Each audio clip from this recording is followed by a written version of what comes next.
First time in a long time, but back like I never left. Taking each day as it comes, you know me, I don't read ahead. Watch me burn down everything, BDE on the TV set. When I'm in control on the road, you can never really know what's up next.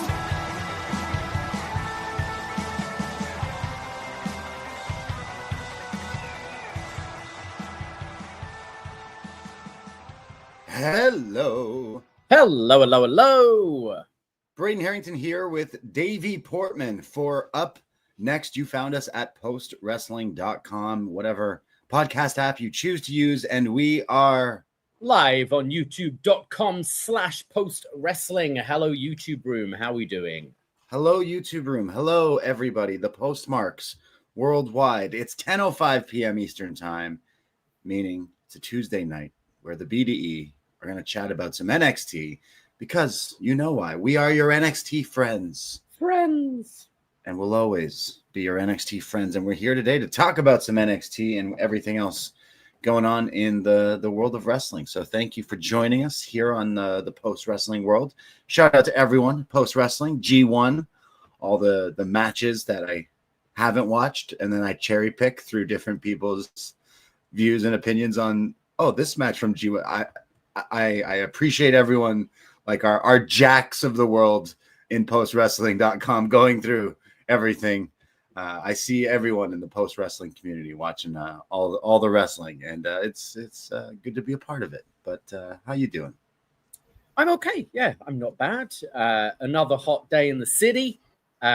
We've been pretty busy. I think things are kind of going back to normal for a few weeks for us. We've been all over the place. We had our trip to Dallas. I went back to the UK. We went to Cleveland last Wednesday for Dynamite, and now we're back in our respective homes for another episode of Up Next.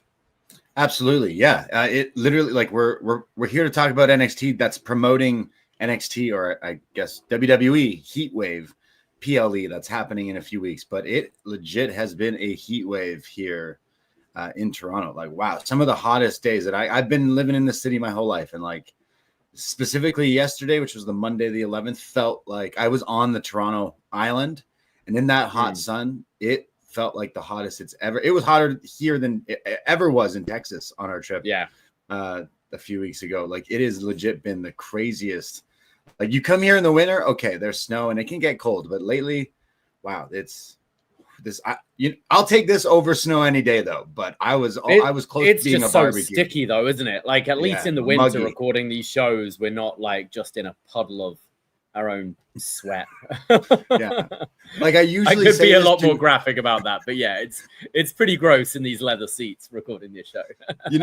we specifically, and I think more people should complain about wrestling fans being stinky at wrestling shows. But like in the summertime, like more people are stinky just because it's so much like hot and sticky out and everything. So one of our buddies was it in Texas? He was making fun of me. Graham was making fun of me because I had my deodorant stick hanging out of my pocket.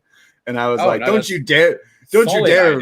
Yeah. I was like, don't you dare. Like, I'm at a wrestling show and I have a deodorant stick in my pocket. Yeah, I'm a responsible adult. Absolutely. Because I don't like to be stinky, self-conscious. You know, I want to smell good. I want to smell nice. But you wouldn't have been able to get that into the Wallstein Center because they were like, that security was some of the fucking toughest security I've ever. You couldn't take anything in. Could you? No, I couldn't take it. No, are you talking about Cleveland? Right? Was that the Wallstein Center? Yeah, right. Yeah. Okay, so breaking the fourth wall. Weed is legal in Cleveland, so we bought a nice joint to smoke before and for after, and they were like, you can't bring that inside. So we're like, oh shit. So the old like 20-year-old going to concerts and shows, festivals, I was like, okay, don't worry, I got this. I'll go hide it in the bush. Come back. Okay, look, I don't have it anymore. They're like, okay, cool. Empty your pockets. Take everything out. Put everything in my hat. They're like, yeah, no vapes whatsoever. Go put it back in your car or whatever. I was like, I didn't. No lighter. No lighters. No key rings. Nothing. No like. No like guns. Nothing. No dogs. Like, what are we even doing here? Why? No, the guns were okay. It was just right. America. Yeah. Okay. So then I went back to the bush. Came back and was like, look, I put it in a bush. I'm gonna go get it after the show. I swear it's not on me. He's like, all right, cool. I felt like a kid again. Like, wow. And maybe we're just spoiled here in Canada. Like, we take things for granted of how I guess we're okay with having vapes and pens and whatever and whatnot. But yeah, that was strict security in Cleveland. Cleveland does in fact rock, but that was weird. That was interesting. It was hot in Cleveland too. It was hot here today. I was literally melting today, so I'm barely holding on. Well, if you're interested in the rest of our Cleveland trip, we did record a couple of road diaries while we were away that are available on our Patreon. We did a show that went about 50 minutes on the car journey to Cleveland, where I talked about my trip to London and going to see Oasis. Talked about things we were excited about for the summer and things we're going to do, and kind of some sightseeing along the way of Cleveland, just things we were talking. The beautiful Dunkirk of New York. So you can check that all out. And then we recorded a follow-up for a couple of short little post recordings we did after the AEW Dynamite show.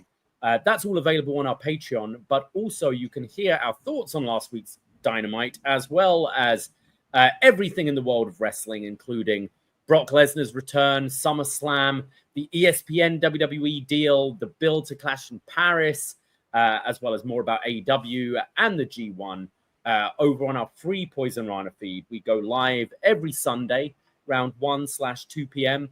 And yeah, that's absolutely free. So search Poisonrana wherever you find your podcasts, or search Poisonrana Pod on YouTube to get that show. And you can have our deep analysis of everything outside the world of NXT. Yeah, we did a huge show talking about everything, a lot of stuff going on. You mentioned SummerSlam Fallout. We once again praised the main event of Cody and Cena, and we talk all about how everyone's just really upset about Karrion Kross leaving WWE. People are just livid, upset, but hurt. And we talk about a little bit about that and so much more. So search Poisonrana podcast app, Instagram, Twitter, whatever you use, we're probably on it. And check out all the other podcasts. And again, patreon.com/Poisonrana is where you can get all those road diaries. Also, this week, maybe you, like us, have taken some first steps in the last week or so. Maybe you have visited Marvel's first family, the Fantastic Four. Well, Davie and I recently just went and we watched this movie, and I thought it would be a fun, maybe movie review. We don't always talk about superheroes, but we like to sometimes. We thought it'd be fun to go back to the real Fantastic Four. No, not the 60s. No, not, who's the other one? Miles Teller and Michael B. Jordan. Michael B. Jordan. No, not them.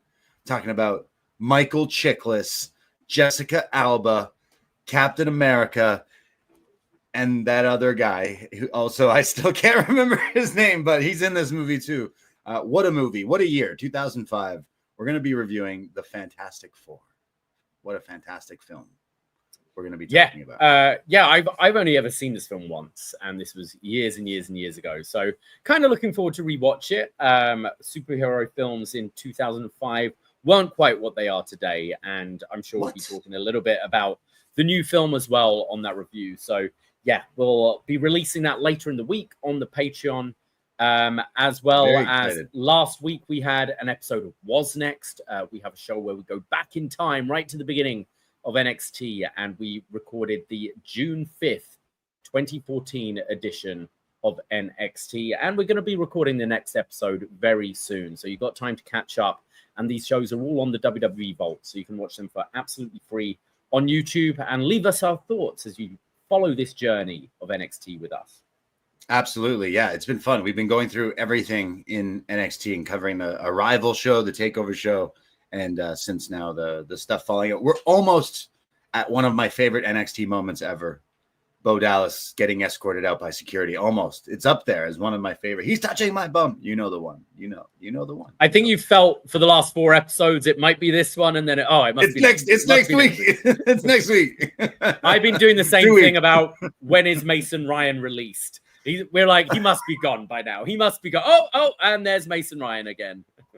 Look, you can listen to us here on Post Wrestling every Tuesday talk about I don't know, Fatal Influence, and we've talked about Diamond Mines and so much, but on Was Next, you can hear us talk about Mojo Rawley and Bailey, the BFFs, and so much more. And I think we just have a lot of disdain for Aiden English around 2014 NXT. But you can hear our thoughts on what's next. Yes. There's many episodes in the vault on our Patreon, so check it out. And as John Cena's 17th title reign has come to an end, we are still continuing our John Cena journey. The champ is here, and we'll be picking things up where we left off next week on The Champ Is Here. After Money in the Bank 2011, CM Punk is your champion. He's walked out of the Allstate Arena as the champion, and well, they're going to have to find a new champion because he's gone. So we're talking about John Cena versus Rey Mysterio, all the way up to SummerSlam 2011, John Cena versus CM Punk. And I can announce next week, our guest from the Geek-Centric podcast, Kevin Hudson, will be joining us. It's been a long time since we've chatted to Kev. He's got a fantastic YouTube channel, Geek-Centric, covers a lot of the Disney stuff, the Marvel stuff, Star Wars, etc., and has some pretty cool interviews up there, including one with Sam Raimi, which was very cool. But he's a big wrestling fan as well. So we've enlisted him for next week, and we'll be going through one of the shorter reigns of John Cena. One of the most memeable moments, I think, in the Champ Is Here so far, because the meme of John Cena walking up to Rey Mysterio as the roster covers him in champagne is always showing up in my feed and Twitter and Instagram and things for like non-wrestling things. It's the most good moment of John Cena ever, I'd say, right? Like for those who maybe don't know what we're talking about, like it's when Rey Mysterio the title's vacated, Rey Mysterio wins it, and then Cena's like, Rey Mysterio is celebrating. So technically Rey Mysterio has won the WWE like spinner, but only for like 30 minutes, an hour, because as the roster like spray him with champagne, Cena comes up to him as Hulk Hogan, you said, it's just like, hey, how about you give me a match? How about I win that instead? Yeah, it's like, what? And you're the baby face, and then Punk comes back and everything. So the Champ Is Here has been great. Another series on our Patreon. We have uploaded some free episodes on our free Poisonrana feed, but like you said, we've been going through all the John Cena title reigns, big matches, career moments, and we always ask our guests about favorite John Cena merch and music as well. So looking forward to more Champ Is Here coming soon. So lots of shows. You want to give us a shot, plus hundreds of different movie reviews, retro pay-per-view reviews, and so much more. Like Heatwave is coming up. We've reviewed old school ECW Heatwave before. There's so much more in our catalog. $5 for a whole month's access at our Patreon. It connects to your RSS feed and whatever podcast app. So check out some of the other shows that we do, because we like to have fun, and we've reviewed some fun stuff, and I'm looking forward to some John Cena, some Dr. Doom, bunch of stuff on the Patreon this week. I just like saying Michael Chiklis, so we should get a counter time of how many. Just a fun name to say, Michael Chiklis. Can't get over it. What else has he done, or is it just Shield? He was like a TV show, right? I think so. Like the Shield. Yeah, that was a pretty big show. Yeah. Right. Yeah. Michael Chiklis. Interesting. Yeah, love it. Yeah. Anyways, so that's what we got going on. Like you said, we'll probably be live this Sunday as well with Poisonrana live on 2 p.m. on Sunday as we chat about some stuff going on in the world of wrestling, everything else, some Dynamite, Collision, and whatnot, some more ESPN stuff, I'm sure, with the WWE deal and a whole lot more. So follow us along if you have not already. Check us out. But you're doing good. You're surviving. You were working today, working the last few days. Yeah, I've been working the last few days. We've got the Jays back in town, so things are getting pretty busy again, as the Jays are still doing pretty good this season, and season's coming to an end pretty soon. So looking for that playoff spot. So yeah, Rogers Center has been very busy. So work's been busy. It's been busy around here, and just been. I've been to the movies a couple of times because of this heat. Like I've just been escaping to well air-conditioned buildings, and the cinema is one of the best for it. So saw the new Naked Gun, which was a lot of fun, and saw the new Fantastic Four, which we'll be talking about on our review this week. So want to see Weapons. I've been hearing very good things about that. Yeah, so I think that's next on my list to go and see maybe later in the week. I've been escaping the heat. I keep going swimming like the last maybe 4 days in a row that I could do it just because it's so hot. And we've been trying to go to like all different pools and stuff. But we went to one in Toronto that has like the big diving boards and stuff. And this guy did like a 630 senton. In the eyes of a wrestling fan, to me, it was like a wrestling move. But then I was like, oh, that was pretty impressive. And then I went up and did a swanton bomb. And I was like, I'm not doing that again. I'm not like 20 years old. But a friend of mine is, shout out Sumi, visiting from Japan. She went up and was like, oh, like Perez? Because she knows I like pro wrestling. And she keeps calling it, I guess, the proper way, Perez. And goes up, does a like picture perfect Phoenix splash 450. I'm like, oh my God. Oh, what? She's like, I've never done that before. I'm like, what? How? What? Well, how did you do that? So then the guy who went up the first time, he's like, he hears us talking about this because I'm explaining like in wrestling terms what these moves are, doing diving board jumps into the pool. And this guy's like, watch this one. This guy did like a double 630 essentially into the pool. I was like, holy shit, these divers, no wonder like Olympics and all this shit. Like in my eyes, it's a creative wrestler finisher move to me when I see these like crazy things. But I will say, I think she worked you into a shoot, brother. I think she was doing what you do at karaoke, where you go, "Oh, I've never done this before, so be kind to me," and then you slay with some Bon Jovi again. Yeah. Oh, please help me out, guys. I'm so shy, so nervous. But yeah, that's how I was been beating the heat. We went to some karaoke last night into the city. That was some fun stuff. So shout out summertime wherever you are. Hope you're keeping cool, keeping hydrated. All right. Keep drinking that water, that Gatorade. It's good for you. So. Absolutely. We're also a few more things were announced yesterday for Clash in Paris, as we now have the World Heavyweight Championship main event confirmed. Seth Rollins taking on CM Punk, Jey Uso, and LA Knight as the Vision continue to beat down these guys. But I see this as just a very much a stopgap pay-per-view, easy win for Seth. I think LA Knight's in there for a reason, but could be a fun four-way at Paris.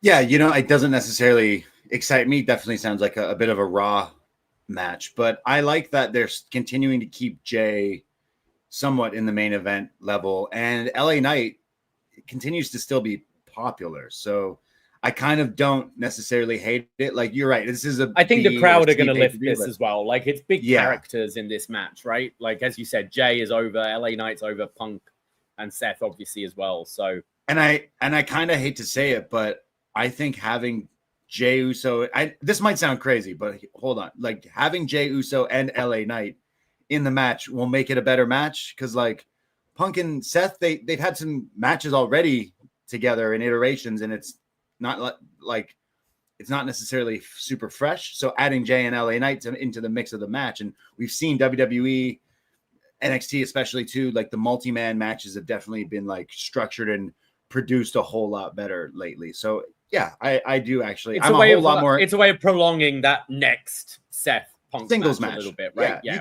You could keep that for like quite a while, right? Or the next big pay-per-view or whatever. But I do imagine obviously Seth retains in this case, but I'd say I'm more interested in seeing that actual match than Logan Paul and John Cena. Like I know maybe some people might be into that or whatever, and like Logan Paul having, and I guess, a pretty fun run in WWE. It's just, I don't know. I can't say it does anything for me, especially off the like the hit of the SummerSlam Cody match. Like, I'm just like, that feels like such a step down of where we were finally getting some juice in this farewell tour, and I'm like, now it's okay, right? Well, I don't know. Am I alone on that? Well, it seems that WWE are now going to be doing a show on September the 20th, which happens to be when All Out is taking place, and the rumored Brock Lesnar versus John Cena match apparently is probably going to be happening at that show. So I wonder where that'll be, what they'll be calling this thing. But yeah, so kind of sucks, still counter programming against AEW. But I thought Raw was a bit of a mixed bag last night. I really enjoyed Io Sky versus Roxanne Perez. I thought that was excellent. I think Rox continues to just show how good she is on the main roster and has found herself a nice little slot, I think, the Judgment Day thing has been pretty good for her. And yeah, that match with Io was pretty great. And I like the sort of dissension they're forming with Io and Damage Control, as well, as they were kind of trying to run out there and help her, but almost a little heelish, and Io not kind of big leaguing them a little bit. So found that interesting. I found the finish of the show, it was like the 4th DQ finish to a main roster show in a row or something ridiculous like that. Oh, found that kind of stale. But I'm enjoying Bronson Reed stealing the shoes, the Shula Fala, the tribal thief. I think that's been pretty fun for the Bronze. I do love that. The tribal thief. Is that what he is? I think that's such a great gimmick. Like, that's something that instantly now has him being featured in like non-wrestling stuff online. Like, I don't know about over here, but back home that was such a thing that bullies would do. Would just like beat you up and steal your shoes. And Hocus Pocus, they steal his shoes and that. Yeah, and I'm just like, throwing them up on like a telephone line or something like that. That means you're dealing drugs. Oh, really?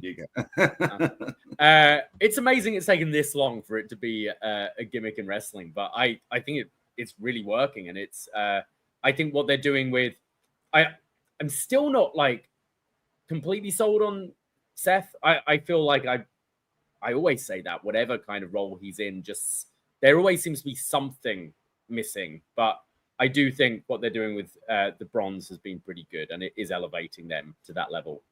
The brawny bronze. I like how it's brawn and brawn. It's kind of funny, but I do love the shoe stealing thing. I think that's something that's given him a little bit of a like, and it makes sense because Roman's a huge star, meaning he's very rich, could afford very great shoes, and then now he's got like his own shoes and everything, right? Like, I don't know if those are still coming out or not. I know I mentioned it a few weeks ago, but like, it's pretty funny that one of the big stars is getting his shoes robbed on TV every week, and then now other people and stuff. Like, I think that it's a pretty smart gimmick. I think I told you, but I don't know. I want to say I'm not the biggest online shopper aside from Amazon, but I kept getting deals for shoes for some like sale. So for $100, I bought the Puma Scooby-Doo Mystery Machine sneakers.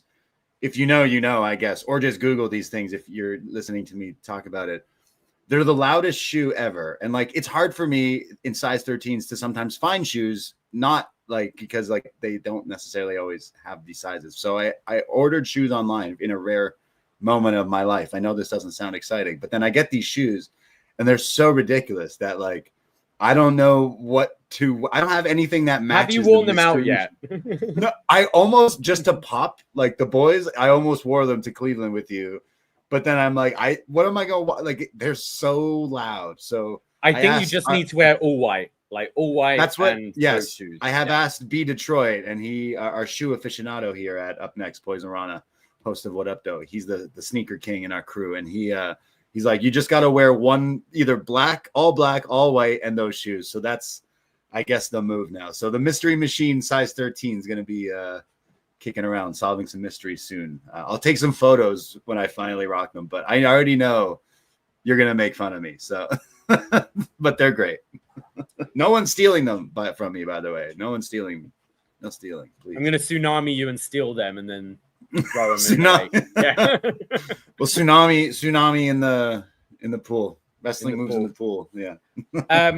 Also coming out from Raw last night is the announcement that Naomi would not be defending her title on Raw, and that match was replaced by the Roxanne and Io match. And it looks like the match at Clash in Paris is probably off. They were kind of cryptic about her status on Raw, but then on Wrestling Observer Live this week, Brian Alvarez said there is definitely a rumor going around in WWE about what's going on with Naomi, and like it's being talked about by people there, and if it is in fact what's going on, she is going to be out for a long time. Now, make of that as you will, but it seems like Naomi's going to be off. I think it was announced that her and Jimmy are going to be on Stephanie's podcast coming up this week, so maybe we'll get a bit more clarification on that. But I see this title likely being vacated, and well, from what happened on Raw, maybe another 4-way. Could we get Rox, Io, Rhea, and Stephanie in a 4-way for the vacant title? Maybe. Yeah, I mean, I saw that today, and I would assume they would want to be the ones to say it. So maybe that leading up to them kind of revealing, obviously, it's the second time now this has happened where, the person has been, if this were to be true, of course, was it Becky, right, who gave up the title? She just gave it to Asuka. Like, here you go. I'm going to have a kid. Sorry, and like I can't work. So. Yeah. I think that's what everyone's assuming. Obviously, that's great news if it is the fact, but we don't know at the moment. So we'll see. Job Nobly saying that podcast was recorded last week, so maybe not something we'll find out on there. But I'm sure we'll find out in the upcoming week or so what's going on with Naomi. But obviously, wishing her the best. And what a time for this to happen when she's at maybe the hottest she's ever been in the company. Yeah, you would hope this not like an injury or anything serious, right? Hopefully, she's been on the best run of her entire year. And I mean, you know what though, the world does need another member of the bloodline, so we do need another Uso. There's not enough, and if Naomi, I think Jacob Fatu set us up for years and years of bloodline members already. So he's probably already got another one on the way, but. Yeah, we'll see what comes of that. Hopefully, she can speak on it sooner rather than later to maybe let people know what's going on. So hope she's all right. Yeah. Well, anything else before we get into some NXT? Yeah, I can't think of necessarily a whole lot of what else has been going on. We did a show on Sunday. We talked about the ESPN stuff. Since then, there's been the big UFC deal on Paramount. Yeah. So. It's weird, WWE, the ESPN. Again, we're in Canada, so we have Netflix, and it's a whole other thing. But I think that's it's not the cable wars anymore. It's the streaming wars of rights going to different things. It's just funny that ESPN is going to have the fake fighting, and Paramount Plus is going to have the real fighting. I just find that kind of funny. But no Stephen Colbert though on Paramount. That is strange. I think it's also strange that we're going to now be, for the US, they're going to be paying kind of pay-per-view prices for WWE and not pay-per-view prices for UFC. I mean, what was this, a $7.6 billion deal or something like that? So TKO has been making a lot of money this last week. And especially now that they're not paying Ashanti the Adonis's contract, right? Well, Brock Lesnar is expensive, and they got to make sure he gets paid. So maybe he'll go fight in the UFC too. Who knows?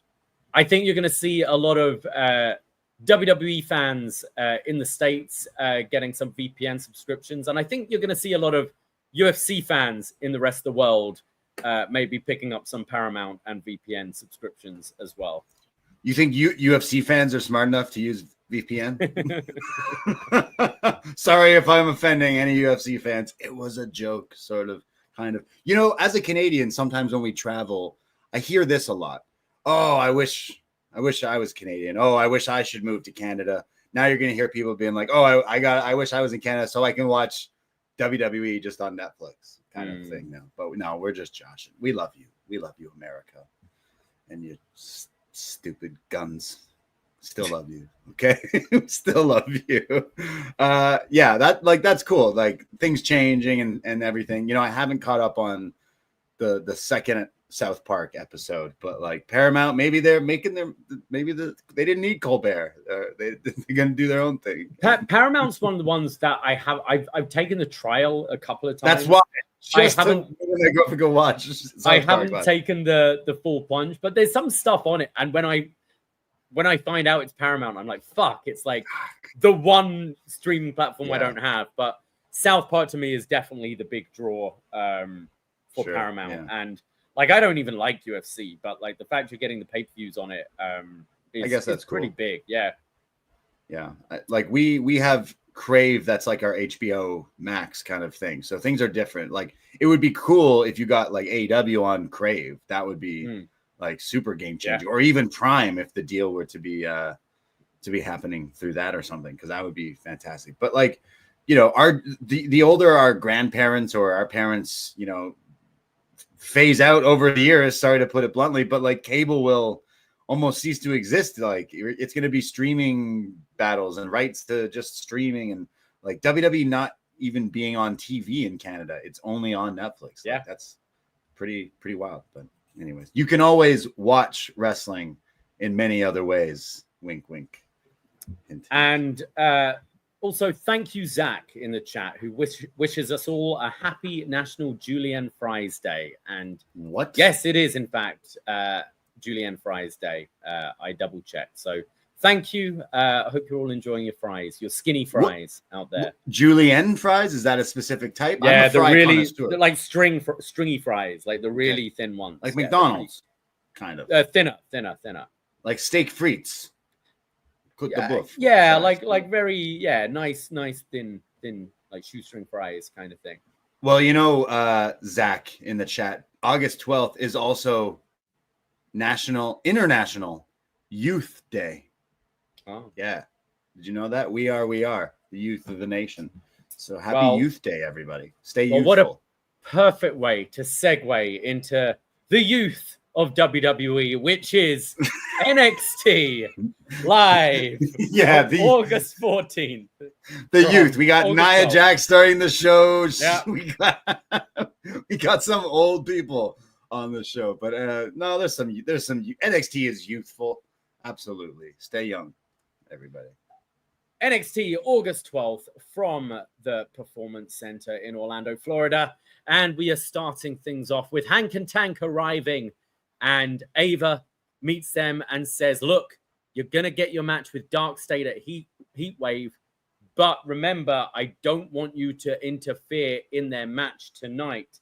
And as she says this, she kind of accidentally winks. And they're like, oh, yeah, don't interfere, eh? As they kind of wink back. And she's like, no, I mean it. I've got something in my eye. And they're like, sure, yeah, we promise we're not going to interfere. Basically setting up that Hank and Tank are very much going to try and interfere in DarkState's business in the main event tonight. Yes. Very Hank and Tank are very like Scooby-Doo-ish almost here. Like I was already thinking, okay, he's going to do what AJ Styles has been doing lately. And that's pretty much what their game plan will be later on. And we go right to our first match of the night, Lash Legend versus Nia Jax. This feud started at Evolution at the Battle Royal when Lash Legend eliminated Nia Jax, and Jax has been after her ever since. And Lash backs Jax into the corner immediately, delivering shoulders, and Nia kind of tries to get her into a guillotine, a rare sort of submission from Jax here. But Lash uses her strength to power out of the guillotine, driving her back into the corner with more shoulders. There's then a big shoulder block and an elbow drop for a 2 count from Legend. And then Lash goes for a body slam, but can't quite muscle Nia up. During the break, we see Lash Legend setting up some steel steps by the announce table, but Nia attacks her and clears the announce table and even throws some of Vic's candy into the crowd and has a swig of water. This was one of the heelish things we've ever seen in NXT. Like Vic Joseph is like JR circa 2000. He loves his candy at the commentary desk. And Vic Joseph, we know you love your candy. Keeps you hydrated. It keeps you youthful there at the desk. And she just threw that box of candy all over the place. I wonder if it was almost babyface though. She was throwing it into the crowd. She was like, "Here you go, here you go, happy Halloween." Just throw it. But like, I hope he. Like, imagine he was like, you know, I hope he had more candy backstage. They had a backup stash. I know you were my roommate for many years. You always have a backup stash of Haribo. So maybe Vic Joseph is like you, a candy aficionado who keeps a secret stash somewhere, like in his pocket. It's Percy Pigs at the moment, hidden everywhere. Percy Pigs, of course. Yeah. Right, yes. Oh, yes, you brought some back. They were delicious. Fantastic. I would love one of these times though, like you know, when the announce table's cleared, because you've got the commentators' notes and that on there. I've never heard commentary do this where they're like, I I don't know. I've lost my notes. Like, like I'm sure they were a Division 1 basketballs. I don't know. I don't have any notes on this. Like Nia Jax threw him into the crowd. Yeah. Yes. I mean, also the water. What if that was like? I mean, I'm sure they have lots of bottled water. Again, stay hydrated. But yeah, just throwing someone's candy. I guess you're right. If you were there in Florida and someone threw candy, you'd be pretty happy. I'm eating Vic Joseph's candy, and just great. Well, Lash then gets Nia up in a kind of air raid crash position, but turns it into this sort of bulldog face buster. Nia then goes to crawl out of the ring, but Lash drags her back in. But in doing so, Nia pulls up the ring skirt. So as the ref is kind of fixing the apron, Nia thumbs Lash in the eye, hits a senton, and then Lash gets Nia on the ring steps. Lash is now on control, trying to get Nia from a suplex from the ring steps through the announce table, but instead goes for a body slam, but still can't muscle up Jax, who just squashes her right through the announce table. Oh. And the referee starts to count. Nia gets the win. Lash just beats the count on 9 and then manages to body slam Jax in the ring. 1, 2, Nia kicks out. And then Nia is up in the corner and Lash tries to powerbomb her, but Nia falls right into the Annihilator and then gets up again, hits another one, and 1, 2, 3. Nia Jax pins Lash Legend. Yeah, like they did some fun stuff, the candy stuff, the table spot always works with the live crowd and everything. But I didn't think it maybe got to. For some reason, I was thinking maybe this was going to be a little bit better than what we got. The second Annihilator at the end looked pretty, like, what's the word? Didn't get all of it, I guess you could say, as if he looking at his notes.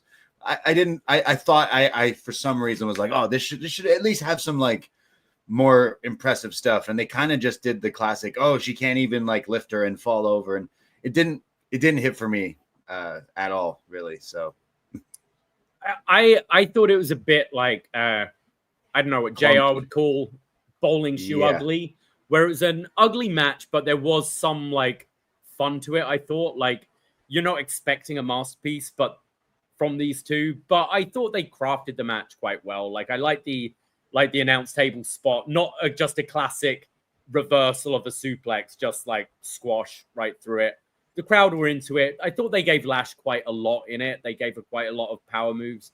But not enough, actually. She didn't really get, like, at the end when she was teasing that and then she gets slammed through the table. You'd expect the finish to be eventually she hits a big move. And I was kind of like, oh, they just went with Nia winning. So I agree. Then there needed to be sort of a bigger moment for Lash at the end. Crescendo. I thought it was all right. I didn't hate it. I guess I'm between where the crowd were for this, because the crowd seemed to love this match, and where you are. I thought there was definitely ugly stuff, but I thought some of it was quite entertaining as well. I was expecting Lash to definitely like do some crazy big power spot. We've seen her. I just keep thinking of when she was power slamming Otis and stuff. So I don't know. It was lacking that. Maybe we get a rematch down the line. We go backstage where DarkState are being interviewed by Kelly Kincaid.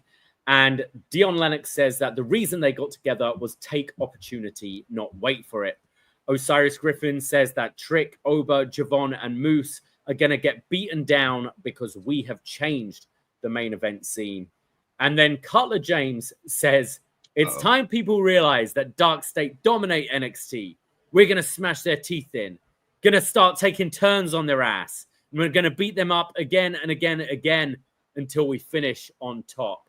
And the others give him this look like, dude, what the fuck? Like, watch very, Tobias Bluth.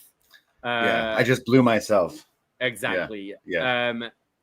But he did this last week and the others didn't really acknowledge it. I don't know if it was accidental and therefore this week they're playing. No, remember, we caught on last week and we said, like, oh, they gave him a look like, what did you say? But like, I don't think they necessarily, but this time they're like, whoa. It was a lot clearer this time, but so James Cutler, right? That's his Cutler that's James. The one who said, of course, Cutler James. like that's his bit of the group is he's the, like you said last week, John Cena and Trainwreck, where like everything it's Kurt Angle when he's trying to cut promos on Rey Mysterio. Like for some reason, it's just everything he says sounds super sus, and he's like, whoa, like like a very, very weird gimmick to give this guy, but at least it kind of makes him stand out, I guess. I'm not quite sure. He's talking about running trains on people and finishing on top. So it's he said it. I didn't say it. He said it. So Saquon Sugars by saying they're going to take the head off the snake and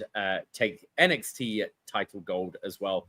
But yeah, I think it's Cutler James is the weakest by far in this group. I think he's the most generic looking.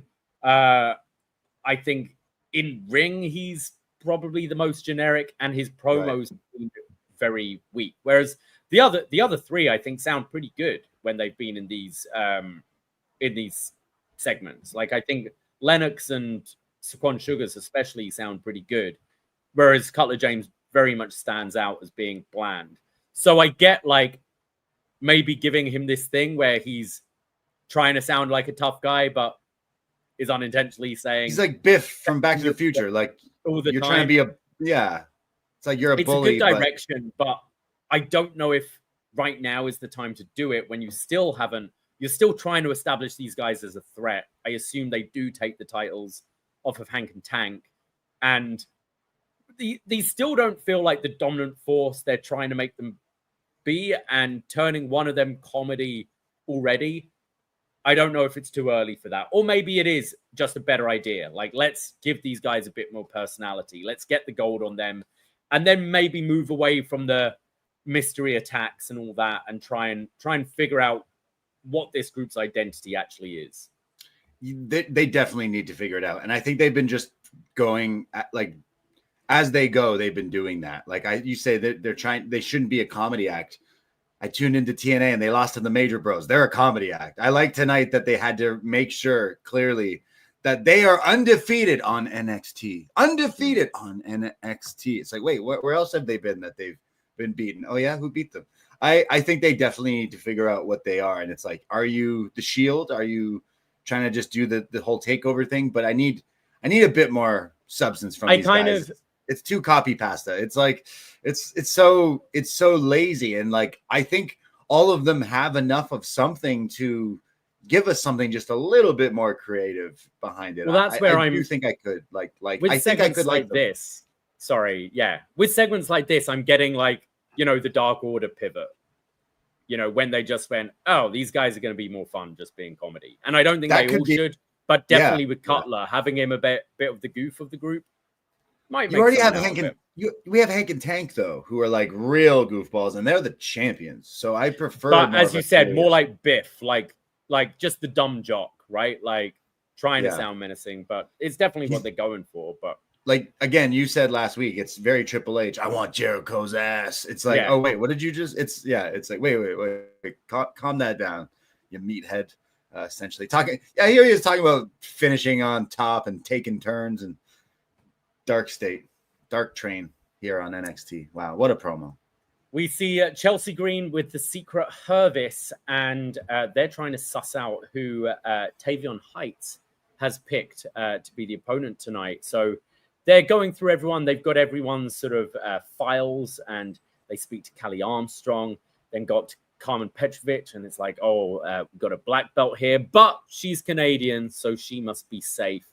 And then they see Kendall Gray, and they're reading her credentials. They see she's undefeated, and they think, she must be the opponent. So they say, let's see if you're undefeated tonight after Alba Fire defeats you. So Kendall Gray versus Alba Fire taking place later in the night. And then was this Zaruka, or was this Hank and Haruka, Tankaruka? What was going on? I thought it was Lady Gaga for a second. So yeah, for the rest of the show, Hank and Tank are in disguises to try and help them interfere. There wasn't much logic behind this, right? Because Ava didn't say they're banned from the PC. She just said, don't interfere in the main event. So they're going around backstage here dressed as women in the locker room.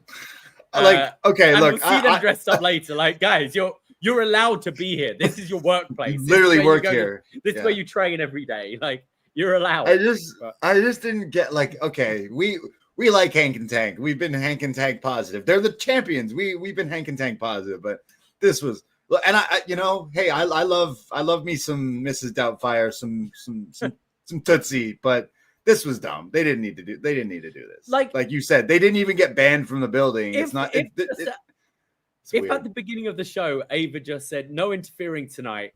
Actually, you know what, guys? Take the night off. I want you fighting fit for your tag title defense coming up. Take the night off. And then they're like, okay, yeah, we'll take the night off. Wink, then you wink. do these segments. But having them just running around in drag. It's like, why? Why? Didn't make sense. And also, like, are you trying to be it took me until the segment ended that I was like, oh, they're trying to be Zaruka.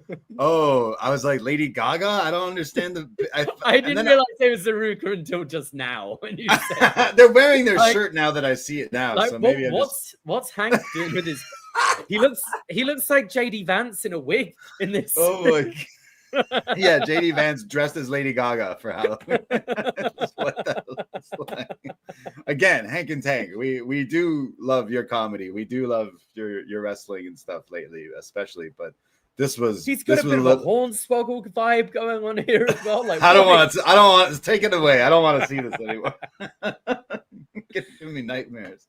Yeah, like it was weird. You know, like I almost thought that didn't happen.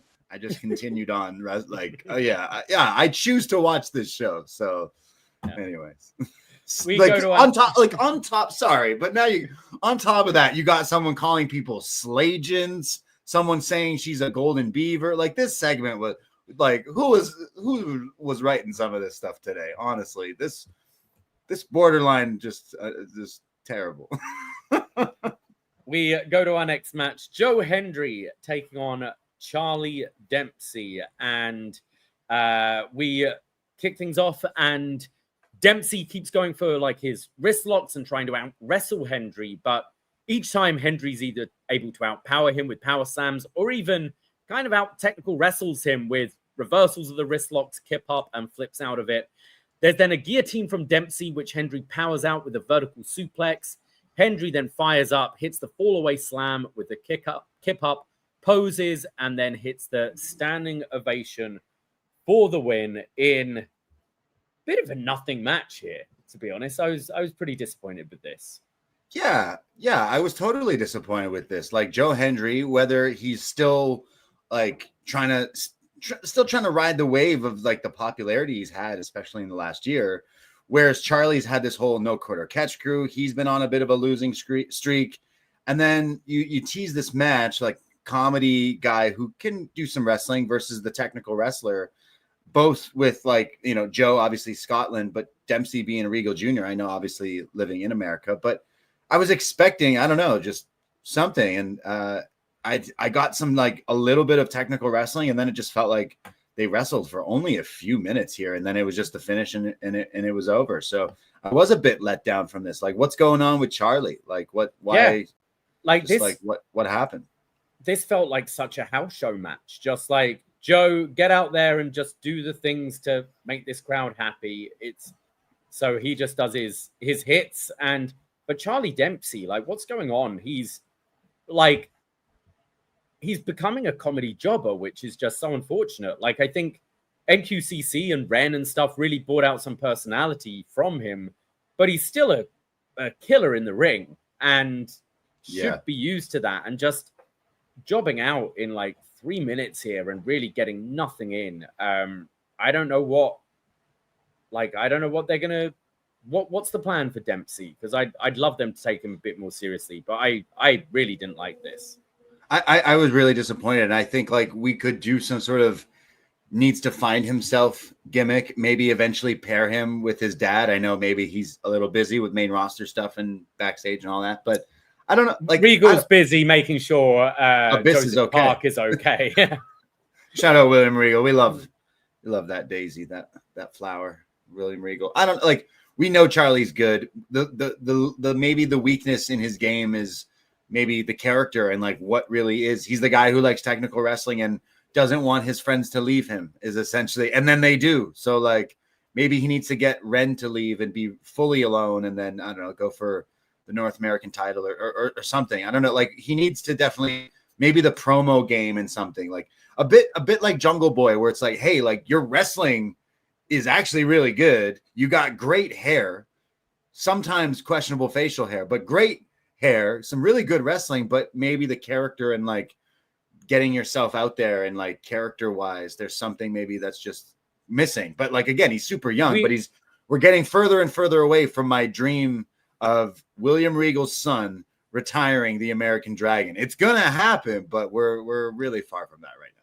We need Ren to like motivate him. It was like Charlie was the one teaching Ren, like bringing her up, and now we need the tables turn. It's just Ren and Charlie left. Ren needs to motivate him and get him to the next level. But I hope there is a follow up to this, like next week.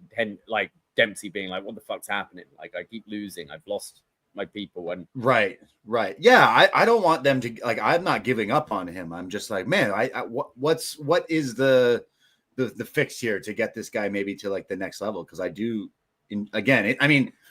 he's a wrestling nepo baby, but he's not using Regal's name. They haven't forced that or made that necessarily a thing, and we've seen he can do some good stuff, and I'm sure he's itching to just like finally be like unlocked. That I'm sure we will get there one day. But it was the best part about this match was Booker T. We got a Booker T bite here tonight, as we like to call, because oh my God, Booker was on one as Vic Joseph is talking about how Joe Hendry is like, a wrestling superstar. He was trained by Robbie Brookside, Marty Jones, Mikey Whiplash, and Booker T yells at him saying, "Yeah, who'd they beat?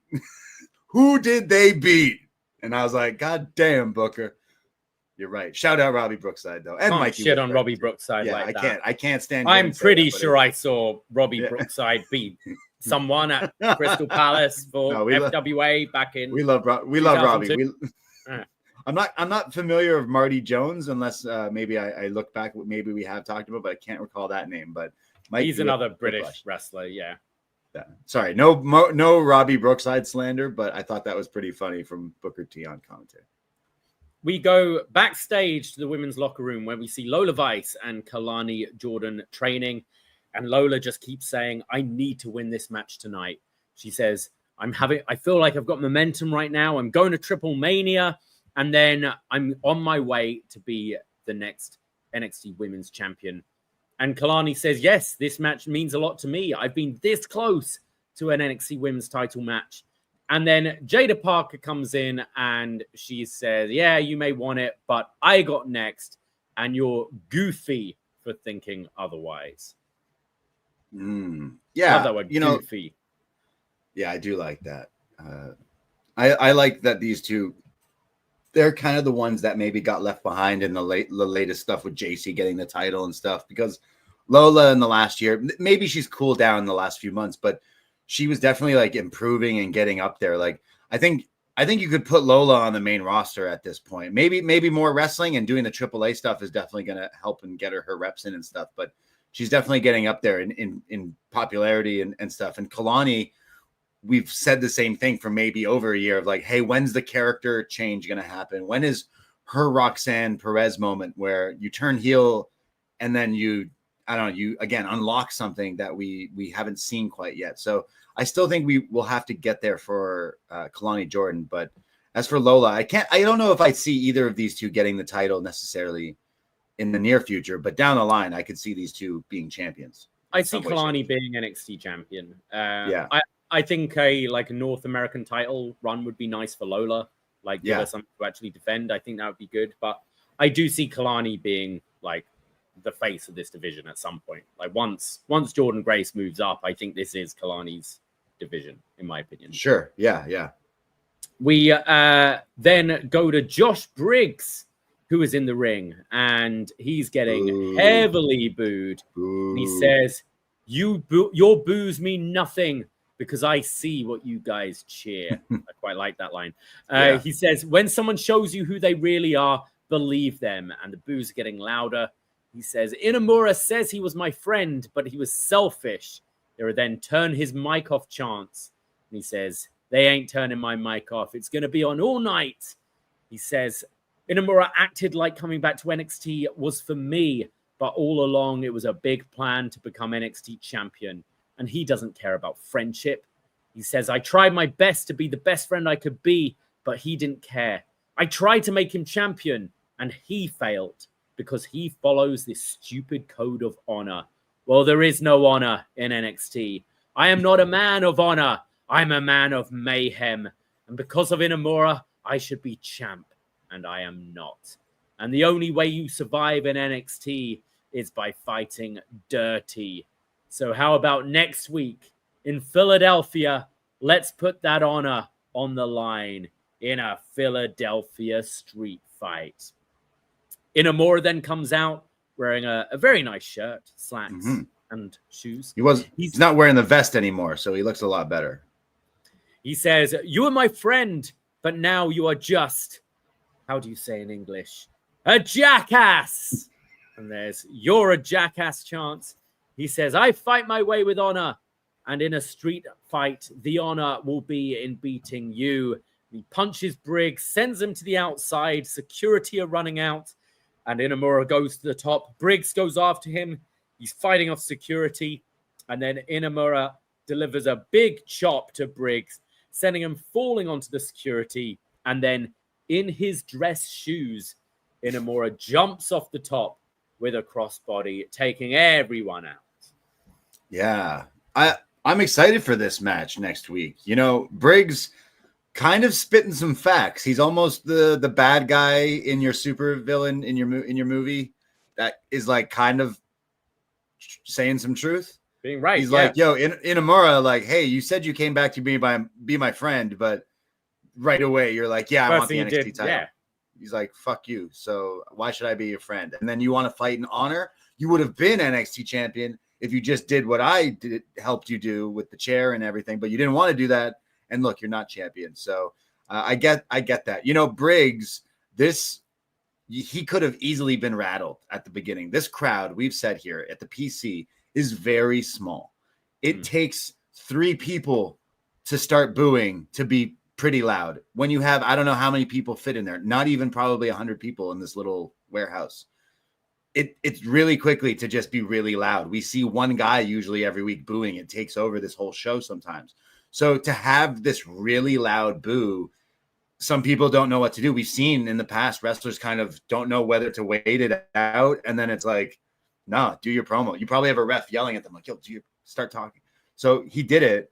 And at first he was waiting, and then he's like, oh, they're not going to stop doing this. So he continued on. And then the turn his mic off chance, he was quick to be on that as well. So I think maybe, Josh, some of the promo game was something we haven't necessarily seen, especially just live in the ring. So it was interesting for me to see how that he could handle that. And I think he did, actually. And I don't know how to say jackass in Japanese, even though we were doing some Japanese lessons last night at the karaoke. But now I want to figure that out, because jackass is, I'm going to go around Tokyo yelling it out at people. But I'm really excited for this match. Inamura Briggs next week in a Philly street fight. I think this could be good, and probably some really good wrestling next week. Next week's show looks good, as we'll talk about a little bit later. But looking forward to this one for sure. Jakasu. Of course. We were discussing literally last night about how some words are literally just the same word, just add something a little bit, you know. I thought Briggs was great here. I think this was one of the times where the crowd were good. They should have been on him. It made him feel like a bigger heel, the fact they were on him. And I thought he kept his composure. He got through it. I think knowing what these two are capable of, and I hope they're wrestling with a bit of a chip on their shoulder as well. Like, this could be great. This could steal the show next week. I'm pumped for this, and I think the story's been good. As you said, I think the kind of having a bit of justification in what Briggs has been doing is good. It wasn't just an abrupt heel turn for the sake of turning heel. It's been a bit of a gradual move, and it's working for me. Okay, but then if you do want to dissect, because like every supervillain, there's maybe some holes in their logic, because Inamura won a chance to get a shot at the TNA title and was like, nah, I don't want it. Here you go, Briggs, though. Here, friend, here, take this. So it was up to Briggs to really win that title, and he didn't. So, sorry, Briggs, but your logic. I'm still on Inamura's side here. Heel logic, right? Yeah, heel logic. It works great. Really looking forward to this one next week. Like, I think it may, like, do we rematch it to Heatwave, or is that why? I would hope so. Yeah. Is this going to be one of the ones that they like doing in NXT where wall? They end up just brawling through the arena? They brawl back into their Uber. They no more brawling. All the way home. Stop the brawling. No more brawling in wrestling. I watched the chicken. I watched WoW Women of Wrestling, and they did the exact same thing that happened on NXT last week with the brawling all over the place. I was like, please stop it with this brawling, walking and fighting. No one walks and fights like that. No one. And we should get rid of it in wrestling. Thank you for listening. There've been some like, I always think of the Undertaker Brock one was great when they did that, but that's not them walking around to the grocery store, walking around to the outside parking lot, walking around through someone's and match. Also that's two huge dudes that you believe these guys cannot hold apart, Yeah. Sometimes you get the pull aparts on, like, some people. You're like, really? You can't hold back Roxanne Perez from this other wrestler, really? You jobber cops. We need to get rid of brawling wrestling. The brawling worked here, where they were fighting in the ring and then trying to be pulled apart here. But yeah, it made sense. But yes, I do see it potentially being added to Heatwave as well. But the fact that it's a street fight, maybe they won't, and that's why we're going to it. It's probably like, sorry guys, we're not putting you on Heatwave, but next week you guys will kill it, hopefully, maybe. We have a sit-down interview with Jordan Grace, and Grace says, Blake Monroe was right. I spent most of my life avoiding mirrors because I didn't like what I saw. And it's not that I wasn't beautiful, I just didn't see myself that way. She goes on that it's not she says, if my journey wasn't about lifting weights, I may not be here. My battle has always been about my mind and my self-worth, and that feeling that I'll never be good enough no matter what I try. She says that she let her guard down by letting Blake Monroe in, and she showed her softer side. She said, I always felt like an outsider here. And when Blake came in, who is also an outsider, I thought we would understand each other. But she doesn't think she's good enough, so she projects that on other women. And there's real power in seeing that in someone. And real strength doesn't feed on someone's weakness. And says that Heatwave, she's not stepping in to prove she's better or get revenge. She's stepping in to prove that there is no blueprint for a champion. And champions silence bullies like Blake Monroe. And I'm going to show Blake exactly what a champion looks like.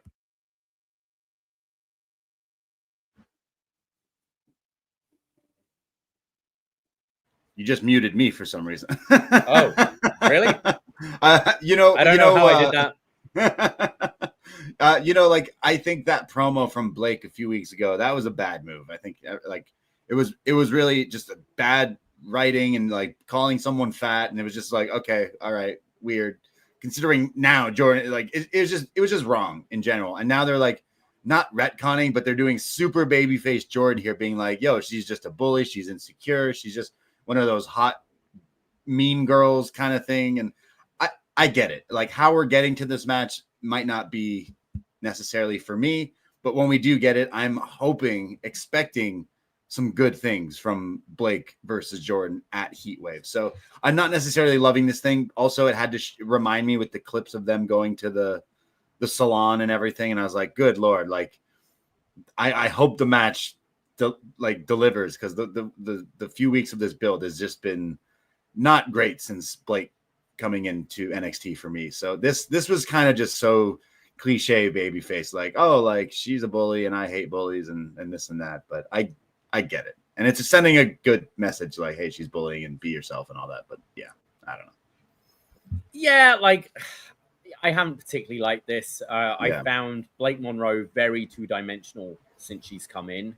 I think there was a bit more character depth with her in AEW, and obviously the story with Tony. Whereas here it's very two-dimensional. It's very you know, just classic blonde bully, pretty girl bully. And like the thing is as well here, like when they're saying about sort of, you know, like she was fat shaming her or whatever, but it's showing pictures of Jordynne Grace like after her body transformation in these things.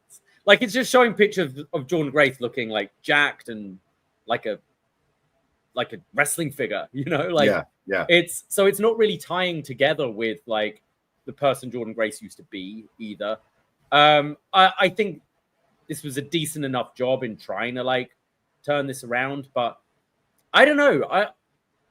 Jury's still out with Blake Monroe. I think like we've obviously loved the stuff with Toni Storm, but can you name another great match or story that she did in AEW? Because I can't. No, I can't. Like, I'm not taking away. We can't take away. Like, she had some great like stuff. That's going to be one of my matches of the year at the end of the year. Mariah May, Toni Storm. I loved it, but like, I think she's got a lot of pressure with this match, and the story's not been good going into it. And if the match in ring doesn't deliver, I think then we could have a little bit of a problem. But like, you know, if the match is great, things can turn around, but I don't think this Blake Monroe thing is off to a good start.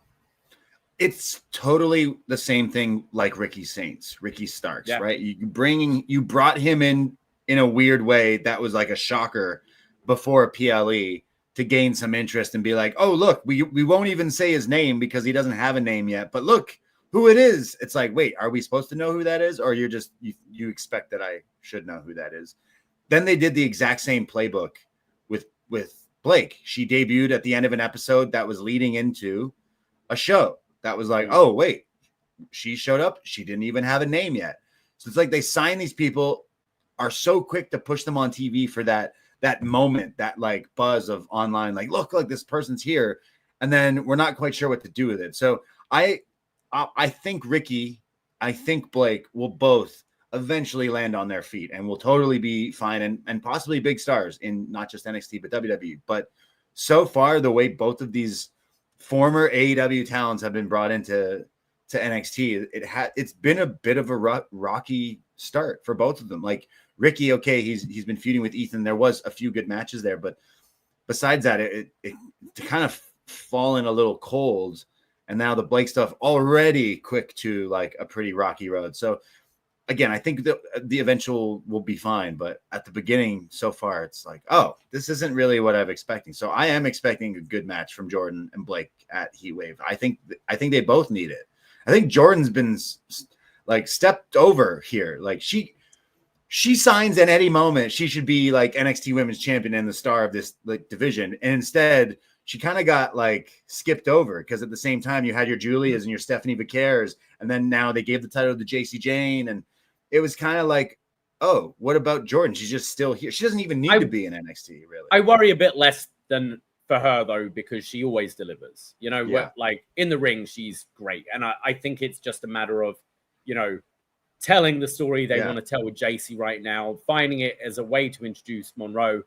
She will be NXT Women's Champion down the line. Like, she's so solid and consistent in ring. And I think that's the thing that we haven't seen in Mariah May's career is that consistency. So coming in with like weak story and weak promos and just very generic two-dimensional stuff, if the match doesn't deliver at the end of it, like that could be a problem. It's also like, maybe I'm just mad the way they retconned that you came in as a babyface. The three main baddies here in Fatal Influence destroyed you, and then instead you turned heel on someone else, and then we're like, ha, you're fat.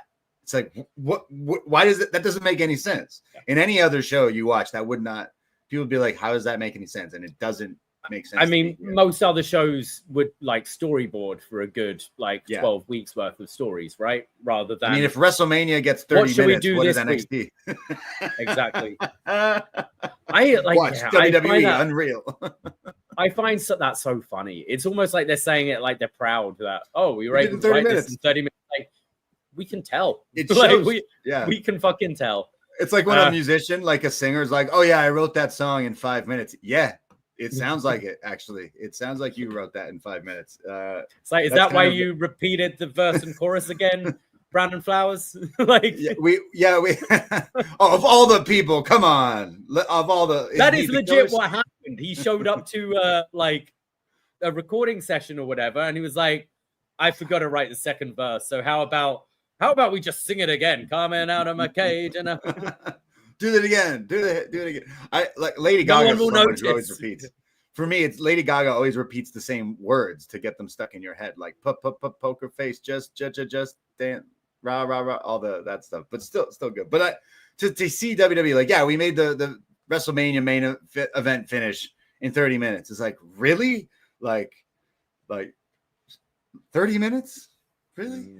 Could do a whole lot more. I don't know. Maybe. Anyways, writing needs to change. I am not enjoying the storyline with Blake and Jordan, and I think Jordan, though maybe the weakness in her game, also maybe like promo or character or anything, but having her kind of be the like clean cut baby face, I don't think is the right direction. I'd rather her be more of a bit of a badass the way she normally is, right? It's not the real version that we've maybe seen before, but it'll come too. I'm excited. She needs to be champion in NXT as well. She's like a hidden gem down here, I think. We see Ava with Blake Monroe and says that next week you'll face Jordynne Grace in the ring face-to-face ahead of your match at Heatwave, and Blake isn't too happy about that. We then get highlights from TNA of JC Jane interfering in Masha's match and Masha Slamovich interfering in JC's match with Ash by Elegance, and they're going to be at ringside for their match later tonight. And then JC is asked in an interview, what's next for you? And Fallon interrupts and answers for her. There's tension between the group. JC brings up that Jasmine made this match for them. They're all bickering when Ash and Masha show up. And JC asks, what the hell are they doing there? And that's when Lainey Reed comes in and wishes JC luck. So Lainey kind of aligning herself with JC a little bit. We didn't get any follow-up from that, but still tensions between Fatal Influence. You know, like the tension thing is kind of how every group in NXT just operated. Like we've seen No Quarter Catch Crew. We've seen the Diamond Mine. Think back to Undisputed Era. We were there watching when every week they'd tease that Roddy was going to get kicked out or something like that, like teasing tension. But if this weird fascination of JC Jane that Lainey has, maybe JC and Lainey could be some sort of like her backup if something were to happen with Fatal Influence. Like she would have maybe like a secondary, yet another team she could be possibly a part of. Maybe would be some sort of a swerve where Lainey actually is now like her new, sidekick or something. I'm not quite sure. Or joins Fatal Influence. I'm not sure. You would think we have to get to Fallon versus JC at some point. Yeah, exactly. So JC just spinning off to just have Lainey as her lackey maybe works, and you can have Jasmine stick with Fallon, perhaps. I think so. Also, this we went from a Blake Monroe to Blake Howard, who was this new interviewer. I've never seen this guy before, but he was doing a bit of the Tom Phillips, where he's got to like spreading his legs. He's like, oh shit, I'm way taller than everyone here, and he was maybe figuring it out. So, all the best to him. Maybe he'll do the Tom Phillips splits thing. Isn't that what he used to do? He'd be like, oh shit, gotta do that, and then wear a neck pillow. He's a tall guy. Yeah. We see Oba, Femi, and the lads, Trick, Javon, and Moose backstage. And they're preparing for their match later in the night. And Oba says, look, none of us like each other, but we're not going to do that can they coexist nonsense, because we have to coexist if we are going to win tonight. And they say that they are the alpha of their species. And Trick Williams is just sat behind them on his phone, not paying attention. And Moose says he'll do what it takes to beat DarkState tonight, even if that means kind of becoming friends with these guys for one night only. And then Trick stands up and says, look, Moose, you're going to be taking the L at Emergence. Javon is taking the L at Philly. And Oba will take the biggest L of them all at Heatwave. when Hank and Tank walk in, fumigating the room. There must be still in disguise. Yeah, there must be some bad bugs in this performance center locker room if they need fumigators in there to. What's been going on there? All the bug. I know it's down in Florida and it's been really hot, but yeah, more of the. It's weird because AJ Styles has been doing the like costume like this disguise thing. So, but maybe Hank and Tank just love Raw, so they were like, yeah, we love AJ. Let's go with that. So, I don't know. I liked that Trick. Like we got this cool group, right? Like we have Trick, Oba, Moose, and Javon versus DarkState later, which we'll talk about, which is a pretty fun match actually that we'll get into. But for Trick is that one guy when you're in like high school or college, like that one guy in your group project. Okay, we're gonna do this, and he's just like, yeah, and he just gets the extra marks because he's just part of your group later. It's like, yo, fucking help, dude. Which or maybe he's help. Like the Jamie Tart, right? Like a big team huddle, and the guy like thinks he's the star player and doesn't need to hear Coach Lasso's big speech before the game. Like, yeah, exactly. Yeah. But yeah, I actually like visually seeing these lads together. Like, yeah, wouldn't mind this being a group down the line. This is a sick unit here. This is the Avengers. Right? Yeah, this is sick. This was pretty cool seeing these guys again. I would already maybe recommend the main event was kind of fun with these guys teaming up. We go to our next match. Kelani Jordan and Lola Vice taking on Fatal Influence, made up of JC Jane and Fallon Henley. We see Ash by Elegance and Masha Slamovich in the crowd watching the match. And Kelani and Fallon kick things off. Fallon goes for Rings of Saturn into a pinning combination early. And then Kelani is tagged in and does her, like, you know, the classic drop down leapfrog thing, but she does her splits variation. And her splits actually trips Fallon, which was kind of cool, allowing for an axe kick from Lola. JC and Lola, and then trading wrist locks into a cross arm breaker attempt from Lola Vice. But Fatal Influence getting control. They're isolating Lola in the corner. We get a sliding forearm from Fallon, followed by a senton from JC for a 2. And then Kelani and Lola hit this kind of tandem lucha arm drag through the ropes. You know, Lola now AAA star, of course, picking up a bit of that lucha flavor. Jasmine then gets on the apron trying to interfere. So Kelani chases her round at ringside and runs right into a pump kick from JC. After the break, Fatal Influence are in control. They do a double like backdrop to Kelani. However, she lands on her feet and gets the hot tag to Lola, who comes in with some crazy quick looking kicks and spin kicks. She tells us all that she is in fact a Latina. I'm a Latina with the I'm British. I run my arms in people's face. Imagine you just walked around and started, I'm Canadian, and then my bum in your face. Yeah. The hip attacks in the corner. Maybe. Kelani then hits this handstand in the corner into a guillotine leg drop across the neck on Fallon. This looked great. And then goes up top again when JC and Jasmine are on either side of her on the apron, arguing, which distracts, and Fallon throws her off. We then get a kind of meet in the middle with double knees from Fallon and JC, but Lola breaks up the pin. And then Kelani lands on her feet again, but eats a super kick from JC. Kelani goes for this sort of angle slam, but it's get countered by like an arm drag into a pinning attempt. There's some nice back and forth roll-ups between JC and Kelani. When there's the final cut leg drop from Kelani, Jasmine gets involved again and kicked off the apron. And then Lola Vice hits the craziest looking spinning back fist. This looked great to JC as the ref is distracted. And then the one-of-a-kind split-legged moonsault from Kelani to pick up the win, and Kelani and Lola finish. But I thought that back fist looked awesome at the end. Yeah, there was some cool stuff in this match. You mentioned that like high-low or double kick thing where like Fallon hits the running kick while JC hits like the V trigger, which was Really nice, I thought there, and I thought maybe it was the end, but Lola breaking it up. And then earlier, Lola and Kelani were like, "Oh, I'm going to win the title. No, I'm going to win the title." And then after the match, they both celebrate and then look at each other and say it again, like, "I'm the next champion. No, I'm the next champion." So, and then it showed Jada watching as well, and then Masha watching as well with a denim shirt. I thought she was going to go like strawberry picking or something, but I'm wondering where we're going. Like, should we go to a huge multi-woman match for JC Jane? Like, obviously we're going to do Masha JC again, but like, what if you brought Masha in to mix up with Kelani, Lola, JC, and possibly Jada? Or I'm not sure. Well, we get the Knockouts title match set later in the night, right? So is that for Heatwave? I believe they said it was Heatwave. Yeah. Okay. So it's Ash, Masha, and JC for the Knockouts Championship. Okay. We've already got.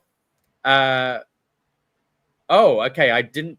Wikipedia is saying Jada versus Kelani versus Lola at Heatwave in a triple threat. I don't think that was announced on tonight's show, was it? Oh, was that something that I missed here? Jada versus Kelani versus Lola has been added. It's a triple threat to determine the number one contender. So Jada, Kelani, or Lola one of them will be the and then a triple threat. So 2 triple threats? That's kind of weird. 2 triple threats, and are we getting shenanigans with Javon and Trick next week to set up another triple threat? It's a heat wave. I mean, we've had that match before, but do they do it again? Yeah. Yeah, exactly. Do it. That could be really good, though. Jada, Kelani, and Lola. That could be pretty fun. Yeah. I'm not mad at that at all. Yeah. Yeah, I really enjoyed this tag. This one, between this and the main event, I thought this was the best wrestling on the show. I thought all worked really well. I maybe had a bit too much Jasmine Nix on the apron, although I'm not complaining. Are you complaining about that? That sounds weird. But yeah, I said it a lot. I think JC's like come along a long way. I think especially when her and Kelani were in the ring, I thought they had some really nice sequences. Obviously, Fallon's great, but Lola stepped it up. I thought her strikes looked really crisp this week. She's a Latina. Yeah. She was on fire in this match, actually. Again, I think she's definitely like stepping up and leveling up. And I kind of want her to be the one to win the triple threat there, but I don't know if she would be. I'm not sure. Again, I think you could have just done a 6-way match. I don't know. Like, why have 2 triple threats and then possibly a 3rd triple threat? Maybe it's kind of weird, but yeah.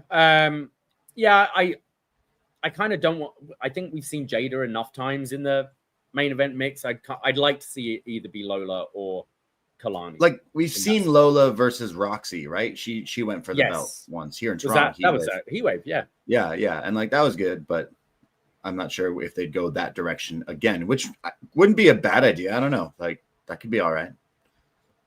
We get Spotlight as presented by Progressive, and it is Jasper Troy looking very happy in that picture there.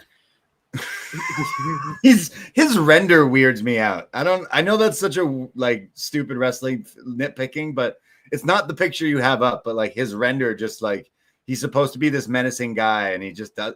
I'm sure he is. Like, dude, whoop my ass. I'm sure, but like, I don't know. For someone that they're really trying to push as this like scary guy who loves chains, he comes across as like, I hate his ring gear. He just comes across as that's not who he is. I don't know. I could be completely wrong, but like, yeah, in the picture you have up is Progressive Insurance Spotlight, and he's like smiling with holding chains. If you're holding these chains, maybe you shouldn't be smiling. But anyways. So Troy says, I can't stand Ricky Saints. I've been dealing with smug guys like him all my life. And we hear some clips of Ricky Saints saying that Jasper Troy is jealous of him. And Troy says, he reminds me of the quarterbacks that I had to protect when I was a defensive lineman. And he says, people like Ricky have it all. Perfect teeth, perfect life. They get all the girls, but they'd be nothing without a monster like me protecting them. Well, I'm going to put him in the dirt. And you talk about me being angry, well, you can't even relate. And next week in Philly, we'll take it to the ring, but I'm going to end you. And the spotlight will be where it should be, on Jasper Troy. I always enjoy on NXT when they have to somehow wiggle in And I was an offensive lineman in a football team. So yeah, it's just the same thing. I know what he's trying to say, but it always sounds like they're reaching when they try. I normally roll my eyes at that because I really don't give a fuck about. I did roll my eyes what you do, but it made sense in this promo. He's saying that Ricky Saints is, the popular kid at school, the quarterback. I'm the defensive lineman who no one knows who they are, but it's my job to protect them. Well, I'm done protecting them, and I'm going to take them out now. So I thought in the context of this promo, it actually quite worked, but I can't say this feud's doing anything for me. I feel like it's just another stepping stone for Ricky Saints, but I think it's really below where Ricky Saints should be. Jasper Troy, they're putting a lot behind him. I thought this was one of the sort of, obviously this is a bit more produced. I thought this was where he sounded a little bit better than some of the other stuff, but I'm still not convinced on this guy. Yeah, I kind of agree. Like it's so early, so like I'm still willing to see if they can turn it around. But from what I've seen so far, I haven't the match. I know there was some sort of, I don't know, it was the botch or whatever with the Ricky Saints thing. The thing with like Jasper in chains is pretty much his gimmick, and I don't understand. Like he just walks around with these chains. He's supposed to be grungy or rock the way he dresses, right? Like with the torn stuff. Like he's like, I don't know, some grunge metal thing, but then here he is talking about football. I'm like, they do this a lot with these, like, I don't know, these other NXT things. So again, I'm not completely writing him off, but remember Ricky Saints, remember Ricky Starks, man, he was all right. He was pretty. He says he wants to get the quarterback, but Ricky is actually just friends with the quarterback, right? Isn't the quarterback Cody Rhodes? Yeah, that's what he always calls himself. So QB2, like the backup. Is there a backup quarterback? That shows how much I watch American football. But you got to watch Friday Night Lights. You'll learn all about this stuff. Texas forever, right? Texas forever. That's right. We go to our next match. It's Kendall Gray versus the Slender Man. Alba Fire. She looks Slender just Man. like Slender Man. This ring gear is fucking atrocious. Oh my god, I kind of see it, but don't. I don't know. I mean, I almost got triggered there by saying that. I'm scared. Alba Fire is pretty tall and slim, and she's wearing this long kind of all-in-one pantsuit. Come on. Does Slender Man wear a suit? He does, right? Yeah. Come on. Like you can't tell me she doesn't look like Slender Man here. I don't know. I get because she's wearing a suit, like almost an agent, like hitman or whatever. Like, I mean, she is an agent. She's a slagent, of course. Yeah. I don't know if I see Slender Man. Like she's got long red hair. Like if it was like Slender Man was take that hair off. Scottish redhead chick. Yeah. I don't know. Yeah, just for clarification, like the image alone, that at least the one you have up is like her with Chelsea and Piper. It's like, oh my god, what even Slagents, some it's really hard to defend wrestling sometimes. I might draw the line at Slagents. And what was Secret Hervis? You know what? I'll accept Slagents. That one's, I guess, clever, but Secret Hervis, like that's pushing it for me a little bit. I don't know. I hate people wrestling in like their job uniform. Like she's wrestling the whole out, not just in, we've had Corporate Kane and we've had Low Key and that New Japan. But like, yeah, I guess so. But in the tie and the blazer, it sucks. But anyway, she's taken on Kendall Gray here. Chelsea Green is with Ethan Page backstage watching the match. Kendall goes for like a actual like Olympic wrestling takedown early, but Alba gets the ropes and starts to beat her down. Gray keeps on using her speed to try and evade Alba, misdirecting her and eventually landing a drop kick to the head of Alba Fire. And then Kendall springs off the second rope into a super kick, but kicks out. As the ref is distracted, Piper Niven slaps Gray in the face, and Kendall is able to lock in a triangle. This is when Ethan Page comes out. There's a springboard high cross for a 2 count from Kendall, and then a snap power slam for a 2, but Fire lands another super kick, and then the Gourd Buster, followed by a big knee to the face, but Kendall once again kicks out, And then as the ref isn't looking, Alba rakes the eyes and hits the gory bomb for the win. Yeah, you know, we've seen Kendall Gray, but it feels like a while maybe on NXT TV that she's wrestled. But every time we've seen her wrestle, we're like, oh, whoa, hold on a second. Like, she's got this background in wrestling, undefeated, they're saying. And then here she is doing like some suplexes and stuff. So I think there's something there. And I maybe we should continue to put her back on TV because like going in the wrestling route, of course, there's so many different wrestlers who have the like no quarter catch crew, or we've seen Diamond Mine, etc. But like she literally is a really good wrestler. So maybe kind of go lean into that and see where we can go. It's obviously bloated when you have where we're going to go, even in this segment where it's like, hey girl, you think you're a really good wrestler, amateur wrestler? Well, have you won a gold medal though? Because then we also have one of those people. So it is kind of maybe like too many of these. Oh, well, they're like a college wrestler or amateur wrestler, Olympic wrestler type person, but it works when it was Kurt Angle in the Attitude Era, when everyone else was doing other silly gimmicks and Deadman, Kane, and Stone Cold. But here in WWE and NXT for a while, just in wrestling, that has become a character that some people maybe lean on too much. Like they're a wrestler kind of gimmick, but like you still need a bit more. But from what we see from her, like obviously Kaylee Ray, Alba Fire, she's fine. This was a bit of a nothing match for me, but at least I got a little bit out of to see what Kendall Gray can do. And I know Poison Rana may be our favorite wrestling move, but the gory special, the gory bomb, is just one of my favorite moves to see in wrestling. Talking about doing wrestling moves in the pool in the summer, the gory bomb, fantastic to hit on your friends. So at least I got to see that. But I still don't see the Slender Man thing, man. I don't know. She's got long red hair. She's just in a suit. That's what's doing it. You sometimes you got to look beyond the hair. Take the hair off, and the build, the lankiness. It's like they're supposed to be Secret Service or Hervis, of course, right? Like she's just wrestling in a suit. I'll do a side by side later. I'm not backing down from this. You're gonna Photoshop her head on Slender Man. Yeah, exactly. Yeah, right. Yeah. I expect and nothing else. Yeah. Yes. At Poison Rana Pod on Twitter and Instagram. I'm sure you'll see this soon. So yeah, I thought the match was okay. I think it's difficult. Like it's a good thing and a bad thing. You know, at the end of the day, it is developmental. So you want to give a lot of people a chance and see what they can do. But you do get a bit of a conveyor belt of these just generic wrestlers who I think Kendall Gray was good. Did she do anything to really stand out to me? No, not really. But that's not to write her off either. Yeah, exactly. And Alba Fire is just at this point in the position she is. And I can't really take her too seriously wearing that outfit. We then have Ethan Page come out on the mic and says, that's the best America has right there. Well, Tavion Heights, I'm really sorry the Secret Hervis had to ruin your pick like that, but we'll always be one step ahead. And that's when Tavion Heights comes out and says, I didn't know we were playing two truths and a lie. I respect Kendall, but she ain't my pick.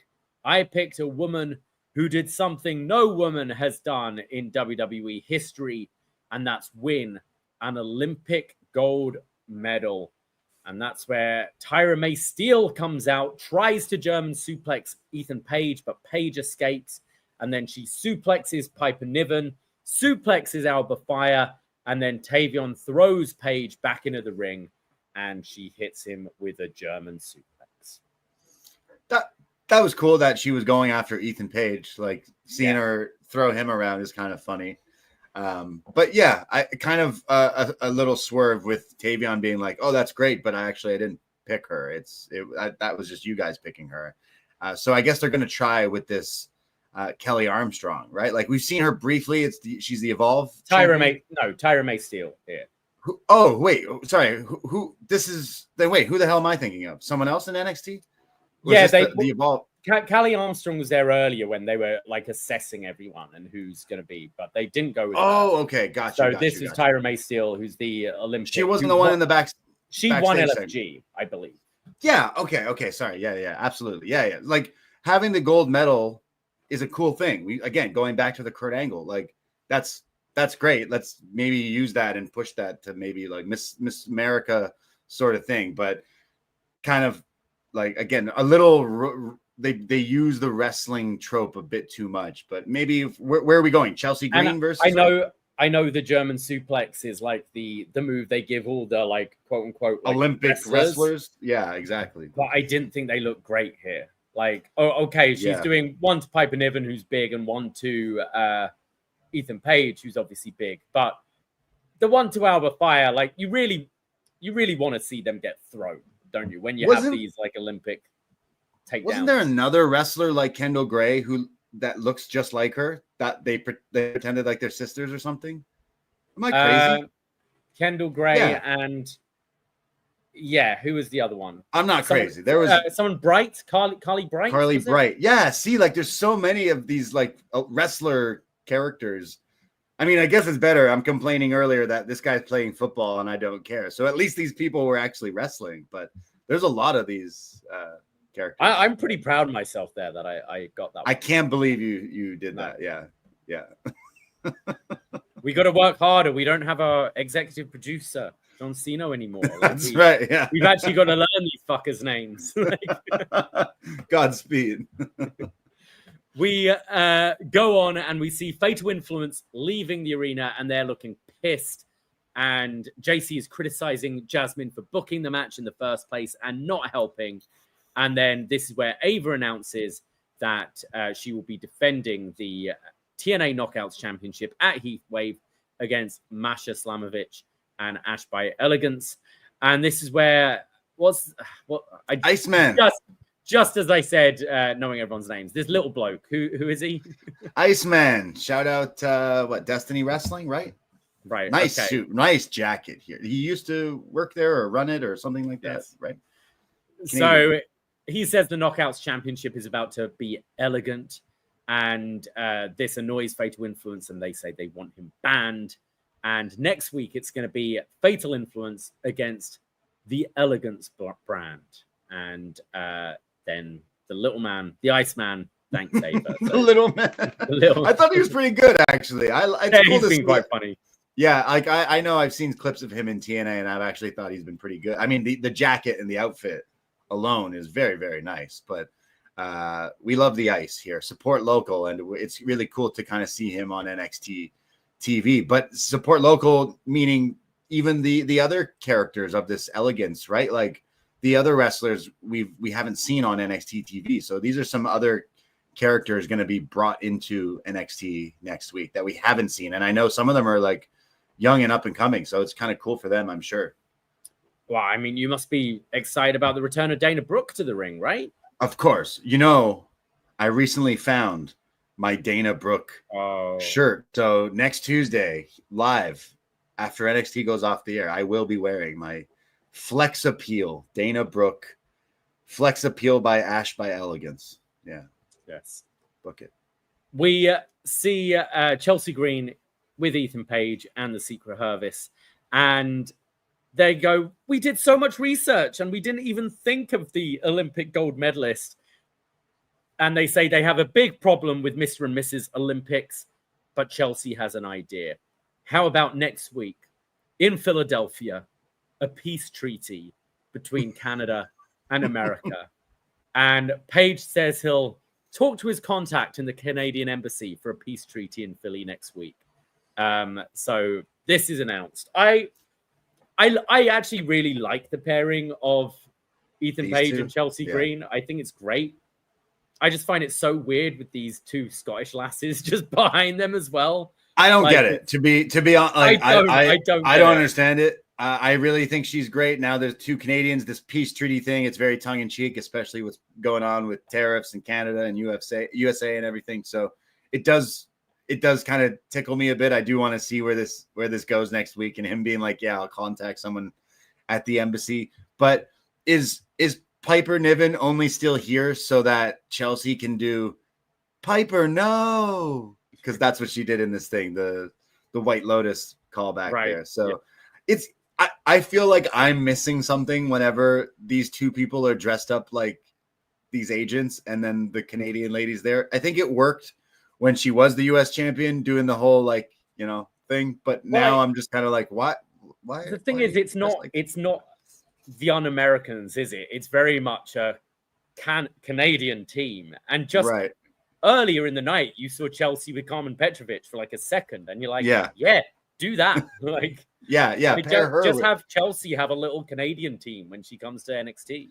Team Canada have Bobby Roode, who's a producer, produce all their matches. You know, it's TNA. Is Eric Young still in TNA? I know he doesn't want to do stuff with WWE, but like maybe you bring back who else? I guess Scott D'Amore. He's not with TNA anymore, but A1. Bring back. I know maybe you don't know who that is. I'm trying to think who else was in P. Williams. Team Canada coming soon. I'm wondering what we do with this peace treaty. What could they possibly do? Are they going to have the prime minister, the president, finally sit down and figure out this tariff problem, or what are you guys going to do? Like you always do, is blame Canada. Yeah, I know you. We go to the main event of the evening. It's Oba Femi, Trick Williams, Moose, and Javon Evans taking on DarkState. And this starts big brawl to start with, and we get Oba delivering a huge toss power bomb to, I think this was to Dion, just taking everyone out on the floor. And then Moose, Oba, and Javon are standing tall in the ring, and they tag in Trick, and they're like, come and stand united with us. And then they're telling him, and now you got to dive on top of DarkState on the male side. And he's like, nah, I'm out. So they grab him and just launch him, a big Beal, out of the ring. So he hits them all with a Conhilo. And then Trick runs back in the ring, and he's like, hey, that was pretty cool. And they're all hugging. This was a pretty fun moment. You know, I really like that. I thought that was pretty funny, especially him being like, no, you're not throwing me. And then they're like, nah. And then he kind of like clears them, like lands on them, meaning like takes them all out perfectly, like bowling pins, and then lands on his feet, and then realizes like, oh, that was cool, but fuck you though. Cause like what I didn't agree to that. But anyways, that was great. We come back after break, and Oba hits this big suplex to Cutler James, and then Osiris and Oba are going at it, and they're kind of doing a bit of the meat match stuff, as these are the two bigger guys in the match. And then Dion tags in, and we see this big power slam from Osiris to Oba Femi, which is pretty impressive. And then Javon, from out of nowhere, just comes flying over the top rope to the floor, which looked crazy. And then they had this really interesting camera angle for the whole next sequence, where it's kind of low by the apron, as we're just seeing Javon hitting his springboard clotheslines, his suicide dive to the outside. It looked pretty cool. We then get a huge spinebuster from Lennox to Javon, and then Moose throws Lennox into a pop-up uppercut from Trick Williams. Oba delivers the shoulder breaker, and then a huge frog splash from Evans. 1, 2, but the rest of DarkState break it up. We then get a catapult into a bomb from DarkState, and all the DarkState lads tag each other in, and they're setting up for their toss shield power bomb. However, Oba catches Javon and throws him back into them, delivering a double cutter. Oba comes flying in with his uppercuts, and then Moose goes for his spear, but accidentally hits Oba. And now Javon is left on his own in the ring. Trick gets on the apron, but he looks and he's like, nah, I'm out of here. Steps down, and DarkState hit the toss powerbomb and pin Javon Evans. They were doing so well. They actually were coexisting. Like I kind of said, it was almost like the Avengers in the first movie, where it's like the shot, you said there's certain shots where it's just like all of them, you know, it's like Jackie Chan and Chris Tucker. They're in sync here, beating the shit out of these people. It was really cool to see them hitting all these like combo moves, combo breakers. They were hitting like all these tandem as a unit almost. So it was pretty cool to see all these guys like work together. So I actually really got into it when it was like Moose was just fucking them boys up here. He was throwing these guys around, and I thought Javon, Trick, Oba, and Moose worked surprisingly well. I mean, not surprised. As soon as this was announced, I was like, okay, that would be pretty fun, I guess. And yeah, it really was. I hope some way, shape, or form we kind of see these guys again down the line, because they worked as a really great unit. DarkState, I guess, were the great like fodder. They won the match, which I finally giving them a big win here on NXT. Remember, undefeated on NXT, but a really fun match. And I like the finish of Trick. Like at one point you saw him with them, working with them, and then dips at the very end to remind us like he's a bit of a shithead, isn't he? Yeah, I really enjoyed this. I think we keep comparing this group to the Shield because that is what they're based after, right? Like, it's very clear.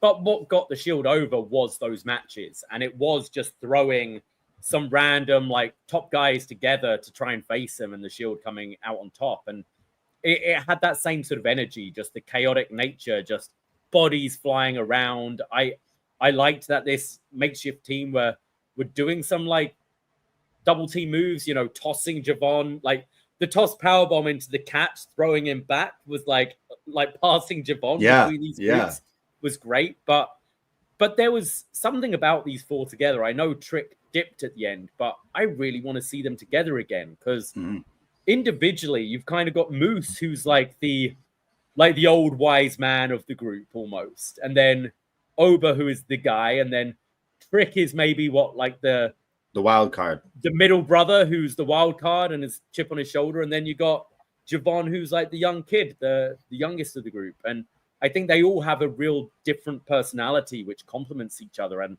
I wasn't expecting to enjoy this as much as I did, but I thought their chemistry was great. And I think this might be the best DarkState's looks. And I think if these guys are going to work, you just need to keep on doing shit like this.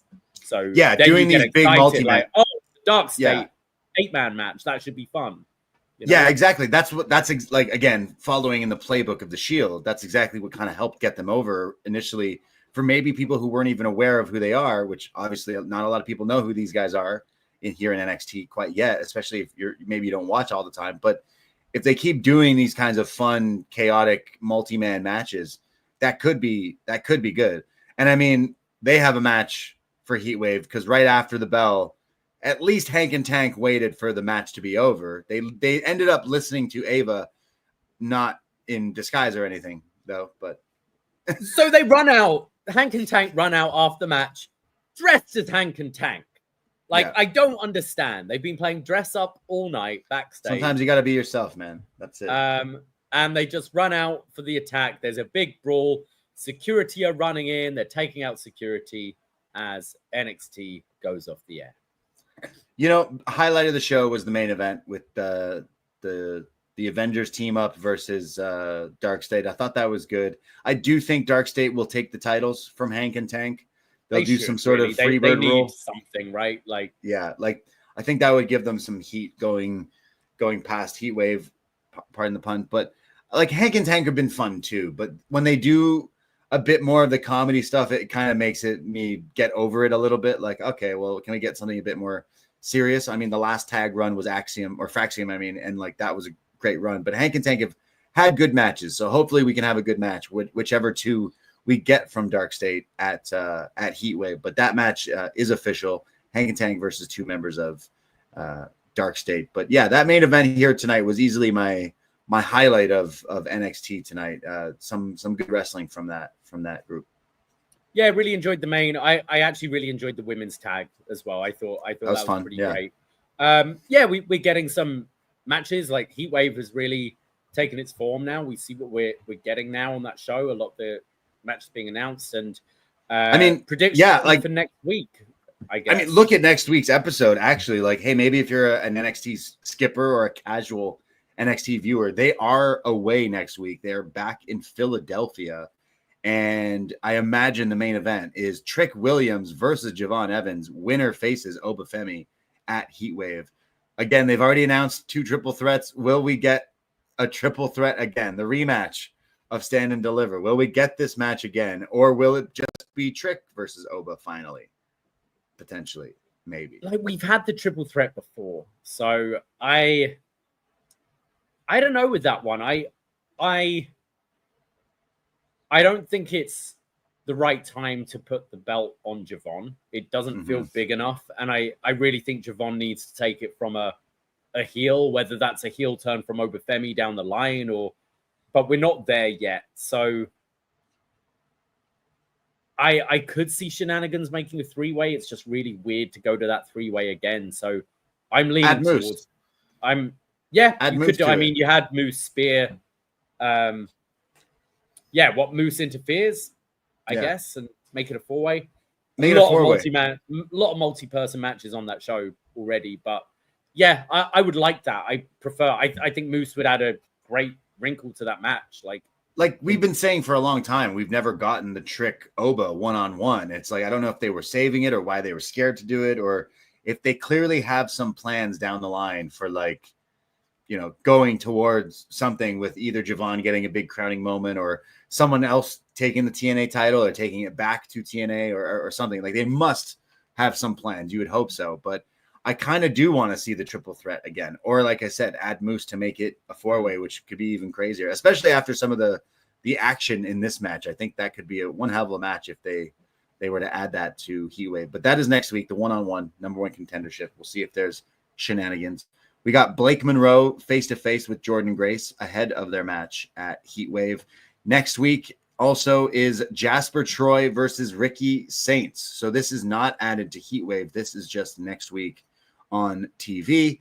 And also the 6-woman tag, Fatal Influence versus the Elegance Lads or Lasses, I think, right? Yeah. And then the street fight, Philadelphia street fight, Josh Briggs and Yoshiki Inamura. That should be awesome. I'm really looking forward to that. I hope it lives up. Pretty big show next week. Yeah, it looks good next week. And then Heatwave as it stands, Jordan Grace, Blake Monroe, Oba versus Javon or Trick or maybe more, Hank and Tank versus DarkState, JC versus Ash versus Masha, and Jada versus Parker. Jada Parker versus Kelani versus Lola. So there you go. Some big NXT in the next few weeks leading up to Heatwave. Looking good, I guess, so far. That's not a bad card thus far. I'm happy Ricky Saints and Jasper's on TV, not on the Heatwave card. But yes. Yeah, there you go. That was NXT. That was our thoughts on it. Agree, disagree, leave some comments in the chat or on the YouTube or wherever. And do we have any feedback from this week? I'm sure. Just looking now. Yes, we do. From Magan, who says, a decent episode with a few standout matches. Nia Lash over-delivered. I do hope it's not a one and done. The Jordan Grace sit-down was effective in building the audience's connection to her. Fatal Influence got enemies on both sides of the fence. It's been almost 6 months, and I still can't give a shit about DarkState, but the main event was passable. The go-home next week in Philly looks loaded, with the Elegance brand stopping by. Heather Reckless and Maggie Lee in particular came from Rollins School for a 6-woman tag. The Blake Jordan face-to-face, the street fight between Briggs and Inamura, and Trick is going to do the honors for Javon after leaving him for dead. I don't know about that one, Megan. I don't think it's Javon's time quite yet. Yeah, like I think he should be. Like, he's one of my favorite guys in NXT. We always talk about the men's roster maybe being a bit not as deep, a little shallow, but I think he's a star in the making for sure. I just don't know. Is it ready to do that? Unless you know concrete that Oba's going up to the main roster or something, like maybe pull the trigger then. But then a Trick Javon title v title or something like that. I'm not quite sure, but you'd imagine someone from TNA gets that title back. Like, is an emergence this week with Moose? So maybe Trick, right? Like Trick retains and then Moose is mad. So then Moose shows up on NXT in Philly next week. And that we go to that 4-way probably, right? Yeah, that's what I would probably put my money on. But thank you, Megan, for writing in. Again, Poison Rana, we're on Facebook. You can like us, but then join the Poison Rana group. And there's also a chat there where we chat while wrestling's on weekly and daily and all the fun stuff. We're also on Twitter, Instagram, Blue Sky, all that stuff. Search Poison Rana also in your podcast app, and patreon.com/PoisonRana. Our Fantastic 405 review, our What's Next, our Champ is Here. There's hundreds of different podcasts that you can check us out, chatting all about some fun stuff, pay-per-views, wrestling, movies, all the stuff is over on our Patreon. And before we go here tonight, if you are in the Toronto area, the GTA, Ontario even, on Sunday, August 24th, we may or may not be going live with a Heatwave post show because we're doing a Forbidden Door watch party in Toronto, downtown, at our favorite little dive bar, wide open, Spadina Avenue, right near Queen Street. We're going to be watching Forbidden Door with our friends. We're going to have some cocktails, maybe the espresso martinis, but Forbidden Door watch party, a Forbidden Pour, yet again, if you will, a redux, happening August 24th. We're going to be starting around noon. Does the show start at 2? Is that when it starts? Show starts at 1. It's 6 p.m. What the hell? Greenwich Mean Time. So it's a 1 o'clock start is the main show, I believe. Holy shit. Okay. Doors at noon for the pre. Excellent. I'm really looking forward to this. Whenever we get together with our friends and different people in the city and listeners and stuff, it's always a fun time. So Poisonrana.ca for links. I'll post some stuff up in the next days for links in case if you're wondering. It's like $5. It's going to be a lot of fun. We're going to have some wrestling cocktails and we're going to have Forbidden Door on. And then maybe that means there is time for that show to end and Heat Wave to start. But who am I kidding? Tony Khan likes to go late. But maybe there's a time thing with the O2 that they have to end at a specific time. Maybe. Yeah. It's got a curfew there. I think. So I wonder when it's going to end. Out by 11. So what would that be for us? 11 for us will be like 6 p.m. So you're saying there's a chance? Oh yeah, we should be able to watch. It's what condition we're in. What state will we be in after a few Forbidden Pours? Will we be in a dark state? We need some Fernet at this Yes. At this Forbidden Door watch party. I think we bring our own bottle. Anyways, Poisonrana.ca. You're in the Toronto area. Want to watch Forbidden Door with us? And coming soon, we will announce something for All Out in Toronto. All you postmarks out there, if you're making your way to All Out AEW in September on the 20th, follow this space. We will be announcing a bit of a hangout, a meet and greet with you with Post Wrestling on September 20th. So coming soon, but one thing at a time. You know what I mean? So we'll open that Forbidden Door first, then we'll talk. But hopefully we get to see some familiar faces down the line in September here in the 6th. But thank you so much, everyone, for listening. As always, here to Up Next, we are Poisonrana, Poisonrana.ca for everything else that we do. We can't do it without you, our NXT friends. We will be back this Sunday live 2 p.m. to talk on a Poisonrana Live about everything else. And we'll be back next Tuesday to talk about some NXT. So thank you for your time. Thank you. Thank you very much. Yeah, that is it. That is all. Take care. Goodbye. Be safe. And remember, how do you say jackass in Japanese? Jakasu. Jakasu. Arigatou gozaimasu. Goodbye. Ahoy!